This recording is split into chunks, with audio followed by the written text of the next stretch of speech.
अंबरनाथमध्ये 1.5 दिवसाच्या बाप्पांना गणेश भक्तांनी साश्रू नयनांनी जड अंतःकरणाने निरोप दिला आणि पुढच्या वर्षी लवकर येण्याची साथ घातली।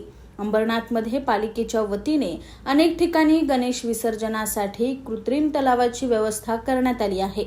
अंबरनाथच्या कांसई विभागात शिवसेनेचे माजी नगरसेवक कुणाल भोईर आणि माजी नगरसेविका अपर्णा भोईर यांच्या पुढाकाराने पालिकेच्या वतीनं 14 वर्षापासून विसर्जन कुंडाची व्यवस्था करण्यात येते। या कुंडात गुरुवारी 1.5 दिवसाच्या अनेक बाप्पांचं विसर्जन करण्यात आलं।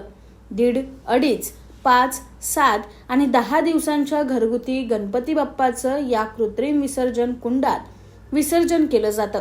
10 दिवसात जवळपास 700 ते 800 गणपती बाप्पाचं इथं विसर्जन होत असल्याची माहिती शिवसेनेचे माजी नगरसेवक कुणाल भोईर यांनी दिली आहे। शिवसेनेचे मुख्य नेते, राज्याचे उपमुख्यमंत्री एकनाथ शिंदे साहेब, कल्याण लोकसभेचे खासदार डॉक्टर श्रीकांत शिंदे साहेब यांच्या प्रेरणेने अंबरनाथ नगरपालिकेच्या वतीने आम्ही या ठिकाणी मागील 14-15 वर्षापासून गणेश भक्तांच्या सोयीसाठी गणपती बाप्पांच्या मूर्ती विसर्जन करण्यासाठी या ठिकाणी कृत्रिम तलावाची सोय करत आहे। अंबरनाथ शहरातील किंवा अंबरनाथ शहराच्या जवळ असलेल्या उल्हासनगर शहरातील भागातील गणेश भक्त या ठिकाणी आपले बाप्पा घेऊन येतात आणि बाप्पांचं इथे चांगलं पवित्र पाण्यामध्ये विसर्जन करत असतात।